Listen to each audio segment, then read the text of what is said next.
Aries Langston was sick and tired of buying AA batteries from Dollar General.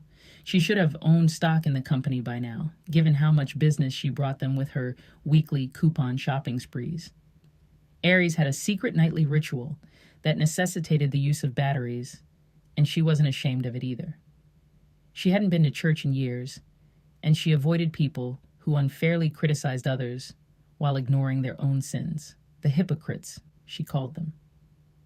The only person who knew her secret was her best friend Camille, and Aries knew her trusted friend understood that she had needs and degrees that weren't keeping her warm at night. Aries had her share of available bachelors, but none of them panned out. But she wasn't too miserable in her singleness, like some women who posted all their personal business on Facebook. She never updated her relationship status to in a relationship, no matter who she was dating at the time.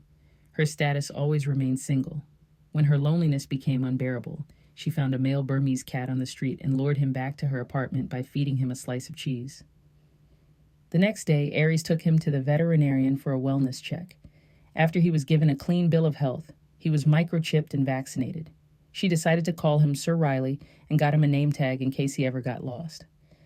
Over the next several weeks, Aries discovered Sir Riley could be very demanding at times.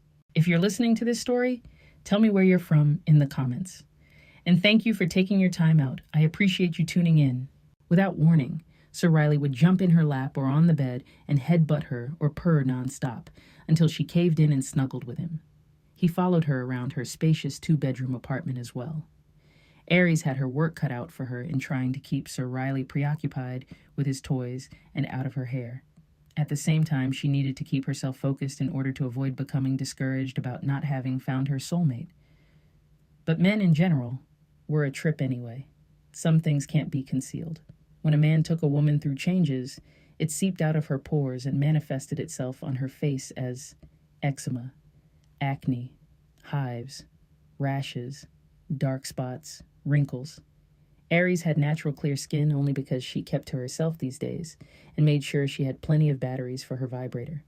It was her life, and she was living it on her terms without the need for prescription pills, therapy, or anyone's validation. That alone was liberating to her. For Aries, it became her truth. Her grandmother, whom she'd called Nettie since she could walk and talk, once told her, "Sweet pea, you can do bad all by yourself." The admonishment came after Aries told her grandmother about an uncommitted boyfriend who was sponging off her. Raymond moved in with Aries after only 2 months of dating, and living with him quickly became a nightmare. Raymond was irresponsible. He refused to do weekly household chores, contribute money towards the rent and groceries, and blew his meager salary on buying lottery scratch-off tickets. But the straw that broke the camel's back was when Raymond used her debit card to pay for custom-made hubcaps for his Dodge Neon that had 168,000 miles on it. After Aries confided in Nettie, her grandmother spun around quickly from the stove, and with her wooden spoon dripping in chocolate cake batter, she pointed the spoon directly at Aries and told her to drop that zero and find a real hero. At church, of all places. Aries was 23 at the time, and Nettie often lectured her over her poor choices in men. Nettie was right, though. Why stick with a man who meant you no good? Nettie frequently gave biblical advice, and if Aries failed to heed the instructions, then she was left on her own to suffer the intended consequences of her actions. Nettie didn't play with God, and she made sure Aries knew that. Regardless, she was her grandmother's pride and joy, and Aries had been mourning her death since she passed away at the age of 93 5 years ago. It was Nettie who taught her how a young lady should carry herself in public, always scolding her about her posture and teaching her that when sitting, she must always cross her legs at the ankles. This way, a boy in the throes of puberty didn't think she was easy. But Aries was sneaking around with the boys. If Nettie had known what she was up to with Jimmy Lee in the choir loft, she would have turned over twice in her grave. For Aries, sexual purity was, and remained, a battle. God, this is Aries. Yeah, I know it's been a while. I'm coming to you because I need your help.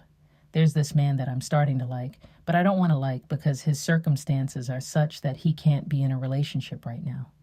Please take these feelings away from me and help me wait patiently for the man you have for me. Amen. After Aries ended her prayer, she glanced over at Sir Riley, who was licking his paws in the middle of her bed. She had considered getting another cat, But how could she with Sir Riley acting annoyingly possessive at times? Scratch that, never mind. No more cats. That is what had become of her life. One hiccup after another, and AA batteries. Thank you for listening until the end. If this story resonated with you, leave me a comment. Tell me what you liked and what you didn't like. I want to hear how it touched you. And don't forget to like and subscribe to this channel so you never miss one of my excerpts from As Long as I Pray in the Talk to God series.